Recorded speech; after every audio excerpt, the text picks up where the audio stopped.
ਸਾਬਕਾ ਪ੍ਰਧਾਨ ਸੁਨੀਲ ਜਾਖੜ ਜੀ ਨੇ ਚਿੱਠੀ ਲਿਖੀ ਹੈ ਹਾਈ ਕਮਾਂਡ ਨੂੰ ਕੈਪਟਨ ਅਮਰਿੰਦਰ ਸਿੰਘ ਨੂੰ। मैं जाखड़ साहब की चिट्ठी की हमायत करता होया मैं यही मंग करदा हाई कमांड तो कि इहो जे मंत्री ने ਜਿਹੜੇ पार्टी चों ਕੱਢ देने चाहिए कि ਜਿਹੜਾ पार्टी का नाम बदनाम कर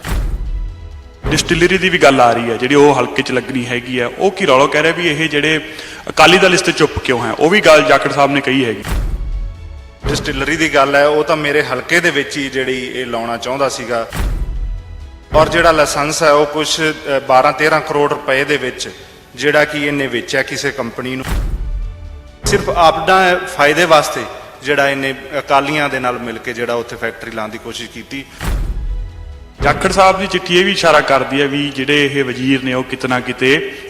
ਅਕਾਲੀ ਦਲ ਨਾਲ ਮਿਲੇ ਹੋਏ, ਇਸ ਕਰਕੇ ਉਹ ਆਵਾਜ਼ ਨਹੀਂ ਚੱਕ ਰਹੇ। ਕਿ ਤੁਹਾਨੂੰ ਵੀ ਇਹ ਗੱਲ ਲੱਗਦਾ, ਤੁਸੀਂ ਵੀ ਇਹੀ ਗੱਲ ਕਹਿ ਰਹੇ ਹੋ ਵੀ ਅਕਾਲੀ ਦਲ ਨਾਲ ਮਿਲੀ ਭੁਗਤ ਨਾਲ ਹੋ ਰਿਹਾ ਸਾਰਾ ਕੁਝ? ਬਿਲਕੁਲ ਜੀ, ਇਹ ਜਿਹੜਾ ਪਹਿਲਾਂ ਵੀ ਜਿਹੜੇ 1-2 ਇਲੈਕਸ਼ਨ ਇਹ ਲੜਦਾ ਰਿਹਾ ਗੁਰੂ ਹਰਸਾਏ ਤੋਂ, ਇਹ ਅਕਾਲੀ ਦਲ ਦੇ ਨਾਲ ਮਿਲ ਕੇ ਸਾਰੀ ਪਲੈਨਿੰਗ ਦੇ ਨਾਲ ਹੀ ਜਿਹੜਾ ਇਲੈਕਸ਼ਨ ਲੜ ਕੇ ਉੱਥੋਂ ਜਿੱਤਦਾ ਰਿਹਾ। ਪੰਜਾਬ ਕਾਂਗਰਸ ਕਰਪਸ਼ਨ ਦਾ ਮੁੱਦਾ ਬਹੁਤ ਜ਼ਿਆਦਾ ਸਰਗਰਮ ਹੈ। ਪੰਜਾਬ ਕਾਂਗਰਸ ਦੇ ਸਾਬਕਾ ਪ੍ਰਧਾਨ ਸੁਨੀਲ ਜਾਖੜ ਜੀ ਨੇ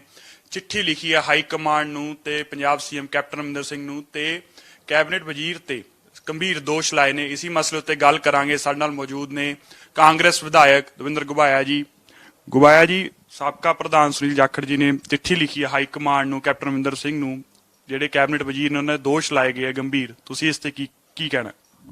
ਬਿਲਕੁਲ ਜੀ, ਜੋ ਜਾਖੜ ਸਾਹਿਬ ਨੇ ਸੀਐਮ ਸਾਹਿਬ ਨੂੰ ਜਾਂ ਹਾਈ ਕਮਾਂਡ ਨੂੰ ਲਿਖੀ ਹੈ ਮੈਂ ਉਹਦੀ ਹਮਾਇਤ ਕਰਦਾ ਕਿ ਜਿਹੜੇ ਇਹੋ ਜਿਹੇ ਮੰਤਰੀ ਨੇ ਜਿਹੜਾ ਉਹ ਰੋਡ ਹੈ ਉਹ ਗੁਰੂ ਹਰਸਾਏ ਦੇ ਨਾਲ ਲੱਗਦਾ ਹੈ ਔਰ ਮੇਰਾ ਹਲਕਾ ਵੀ ਗੁਰੂ ਸਾਹਿਬ ਦੇ ਬਿਲਕੁਲ ਨਾਲ ਹੈ ਔਰ ਮੇਰੇ ਫਾਦਰ ਉਸ ਹਲਕੇ ਤੋਂ 2 ਵਾਰ ਲੋਕ ਸਭਾ ਮੈਂਬਰ ਵੀ ਰਹੇ ਨੇ ਔਰ ਉਹ ਜਿਹੜੀ ਜ਼ਮੀਨ ਐਕਵਾਇਰ ਹੋਈ ਸੀ ਉਸ ਰੋਡ ਦੀ, ਉਹ ਪਹਿਲਾਂ 1961 ਦੇ ਵਿੱਚ ਵੀ ਪੈਸੇ ਦਿੱਤੇ ਜਾ ਚੁੱਕੇ ਆ, ਫਿਰ 12-13 ਦੇ ਵਿੱਚ ਵੀ ਉਹਦੇ ਜਿਹੜੇ ਕੁਝ ਪੈਸੇ ਆ ਉਹ ਮਹਿਕਮੇ ਨੇ ਲੈ ਚੁੱਕੇ ਆ ਔਰ ਮੈਂ ਸਮਝਦਾ ਕਿ ਉਹ ਮੰਤਰੀ ਦੀ ਮਿਲੀ ਭੁਗਤ ਔਰ ਕੁਝ ਅਫਸਰਾਂ ਦੀ ਮਿਲੀ ਭੁਗਤ ਦੇ ਨਾਲ ਜਿਹੜਾ ਦੁਬਾਰਾ ਸਰਕਾਰ ਨੂੰ ਐਡਾ ਵੱਡਾ ਚੂਨਾ ਲਾਇਆ ਜਾ ਰਿਹਾ ਹੈ ਔਰ ਮੈਂ ਸਮਝਦਾ ਕਿ ਇਹ ਜਿਹੜਾ ਚੂਨਾ ਨਹੀਂ, ਇਹ ਕਾਂਗਰਸ ਪਾਰਟੀ ਅਤੇ ਕੈਪਟਨ ਸਾਡੇ ਸੀਐਮ ਸਾਹਿਬ ਦੇ ਨਾਮ ਨੂੰ ਜਿਹੜਾ ਇੱਕ ਤੱਬਾ ਲਾ ਰਿਹਾ ਔਰ ਜਿਹੜਾ ਨਾਮ ਜਿਹੜਾ ਕਾਂਗਰਸ ਪਾਰਟੀ ਦਾ ਖਰਾਬ ਕਰ ਰਿਹਾ ਔਰ ਮੈਂ ਜਾਖੜ ਸਾਹਿਬ ਦੀ ਚਿੱਠੀ ਦੀ ਹਮਾਇਤ ਕਰਦਾ ਹੋਇਆ ਮੈਂ ਇਹੀ ਮੰਗ ਕਰਦਾ ਹਾਈ ਕਮਾਂਡ ਤੋਂ ਕਿ ਇਹੋ ਜਿਹੇ ਮੰਤਰੀ ਨੇ ਜਿਹੜੇ ਉਹ ਪਾਸੇ ਕਰ ਦੇਣੇ ਚਾਹੀਦੇ ਔਰ ਪਾਰਟੀ ਚੋਂ ਕੱਢ ਦੇਣੇ ਚਾਹੀਦੇ ਕਿ ਜਿਹੜਾ ਪਾਰਟੀ ਦਾ ਨਾਮ ਬਦਨਾਮ ਕਰ ਰਿਹਾ। ਵੈਸੇ ਚਿੱਠੀ 'ਚ ਜਿਹੜੀ ਲਿਖੀ ਹੈ ਉਹ 'ਚ ਇੱਕ ਗੱਲ ਇਹ ਵੀ ਆ ਰਹੀ ਹੈ, ਡਿਸਟਿਲਰੀ ਦੀ ਵੀ ਗੱਲ ਆ ਰਹੀ ਹੈ ਜਿਹੜੀ ਉਹ ਹਲਕੇ 'ਚ ਲੱਗਣੀ ਹੈਗੀ ਹੈ, ਉਹ ਕੀ ਰੌਲਾ ਕਹਿ ਰਿਹਾ ਵੀ ਇਹ ਜਿਹੜੇ ਅਕਾਲੀ ਦਲ ਇਸ ਤੇ ਚੁੱਪ ਕਿਉਂ ਹੈ, ਉਹ ਵੀ ਗੱਲ ਜਾਖੜ ਸਾਹਿਬ ਨੇ ਕਹੀ ਹੈਗੀ ਹੈ। ਬਿਲਕੁਲ ਜੀ, ਜਿਹੜੀ ਡਿਸਟਿਲਰੀ ਦੀ ਗੱਲ ਹੈ ਉਹ ਤਾਂ ਮੇਰੇ ਹਲਕੇ ਦੇ ਵਿੱਚ ਹੀ ਜਿਹੜੀ ਇਹ ਲਾਉਣਾ ਚਾਹੁੰਦਾ ਸੀਗਾ ਔਰ ਮੇਰੇ ਹਲਕੇ ਦੇ ਜਿਹੜੇ ਹੀਰਾਂ ਵਾਲੀ ਪਿੰਡ ਦੇ ਵਿੱਚ ਇਹਨੇ ਕੋਸ਼ਿਸ਼ ਕੀਤੀ ਔਰ ਜਿਹੜਾ ਲਾਇਸੈਂਸ ਹੈ ਉਹ ਕੁਝ 12-13 ਕਰੋੜ ਰੁਪਏ ਦੇ ਵਿੱਚ ਜਿਹੜਾ ਕਿ ਇਹਨੇ ਵੇਚਿਆ ਕਿਸੇ ਕੰਪਨੀ ਨੂੰ ਔਰ ਉਹ ਕੰਪਨੀ ਤੋਂ ਬਾਈ ਨੇਮ ਇਹਨਾਂ ਦੇ ਕਿਸੇ ਫੈਮਿਲੀ ਮੈਂਬਰ ਦੇ ਨਾਮ ਇਹਨਾਂ ਚੈੱਕ ਲਏ ਔਰ ਜਦੋਂ ਲਾਇਸੈਂਸ ਵੇਚਿਆ ਗਿਆ ਤਾਂ ਫਿਰ ਇਹਨੇ ਪੂਰੀ ਮਦਦ ਕਰਕੇ ਜਿਹੜਾ ਉਹ ਡਿਸਟਿਲਰੀ ਫਾਜ਼ਿਲਕਾ ਹਲਕੇ ਦੇ ਵਿੱਚ ਪਿੰਡ ਹੀਰਾਂ ਵਾਲੀ ਪੈਂਦਾ ਉੱਥੇ ਲਾਉਣ ਦੀ ਕੋਸ਼ਿਸ਼ ਕੀਤੀ ਔਰ ਉੱਥੇ ਜਿਹੜਾ ਉਹ ਪੂਰਾ ਏਰੀਆ ਜਿਹੜਾ ਬਾਗਾਂ ਦਾ ਏਰੀਆ ਔਰ ਉਹ ਪਿੰਡ ਦੇ ਵਿੱਚ ਵੀ ਜਿਹੜੇ ਕਾਫੀ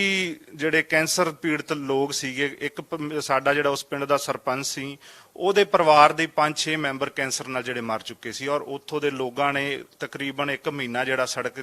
ਹਾਈਵੇ ਫਾਜ਼ਿਲਕਾ ਹਬੋਰ ਜਾਮ ਕੀਤੀ ਰੱਖਿਆ ਔਰ ਮੈਂ ਵੀ ਜਿਹੜਾ ਅਸੈਂਬਲੀ ਦੇ ਵਿੱਚ ਉਦੋਂ ਮੁੱਦਾ ਚੱਕਿਆ ਔਰ ਉਹ ਜਿਹੜੀ ਫੈਕਟਰੀ ਉੱਥੇ ਰੁਕੀ ਔਰ ਇਹਦੀ ਤਾਂ ਇਹੀ ਕੋਸ਼ਿਸ਼ ਰਹੀ ਹੈ ਕਿ ਉੱਥੇ ਜਿਹੜੇ ਗਰੀਬ ਲੋਕਾਂ ਨੂੰ ਨੰਪ ਕੁੱਟ ਕੇ ਅਸੀਂ ਜਿਹੜਾ ਕਮਾਈ ਕਰੀਏ ਔਰ ਫਾਜ਼ਿਲਕਾ ਜਿਹੜਾ ਏਰੀਆ ਬੜਾ ਬਾਰਡਰ ਤੇ ਪੈਂਦਾ,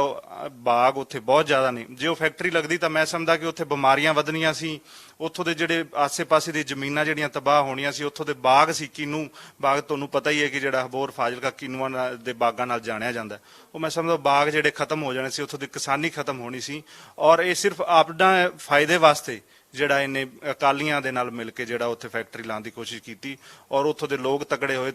ਤਾਂ ਹੀ ਜਿਹੜੀ ਉਹ ਫੈਕਟਰੀ ਰੁਕੀ। ਪਰ ਇਹਨੇ ਜਿਹੜਾ ਮੈਂ ਸਮਝਦਾ ਪਾਰਟੀ ਦੀ ਬਦਨਾਮੀ ਔਰ ਸਾਡੇ ਸੀਐਮ ਸਾਹਿਬ ਦੀ ਬਦਨਾਮੀ ਕਰਾਉਣ 'ਚ ਕੋਈ ਕਸਰ ਨਹੀਂ ਛੱਡੀ, ਇਸ ਕਰਕੇ ਇਹੋ ਜਿਹੇ ਮੰਤਰੀਆਂ ਨੂੰ ਲਾ ਦੇਣਾ ਚਾਹੀਦਾ।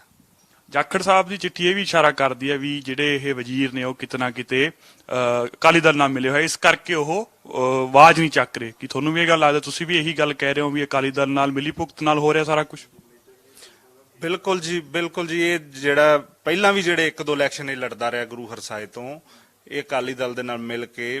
ਸਾਰੀ ਪਲੈਨਿੰਗ ਦੇ ਨਾਲ ਹੀ ਜਿਹੜਾ ਇਲੈਕਸ਼ਨ ਲੜ ਕੇ ਉੱਥੋਂ ਜਿੱਤਦਾ ਰਿਹਾ ਔਰ ਹੁਣ ਵੀ ਇਹ ਜਿਹੜੀ ਫੈਕਟਰੀ ਇਹਨੇ ਉੱਥੇ ਲਾਉਣੀ ਸੀਗੀ ਉਹ ਵੀ ਸਾਰਾ ਉਹਨਾਂ ਦੇ ਨਾਲ ਮਿਲੇ ਹੋਏ ਸੀ। 2013 ਦੇ ਵਿੱਚ ਇਹਨਾਂ ਨੇ ਫਾਈਲ ਜਿਹੜੀ ਉਹ ਆਪਦਾ ਪ੍ਰੋਸੈਸ ਸ਼ੁਰੂ ਕੀਤਾ ਸੀ। ਉਸ ਸਮੇਂ ਅਕਾਲੀ ਦਲ ਦੀ ਸਰਕਾਰ ਸੀ, ਮੁੱਖ ਮੰਤਰੀ ਉਦੋਂ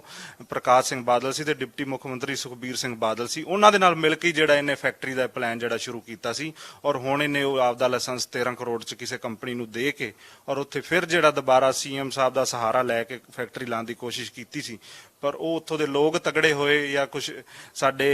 ਉੱਥੋਂ ਦੇ ਹੋਰ ਜਥੇਬੰਦੀਆਂ ਤਗੜੀਆਂ ਹੋਈਆਂ,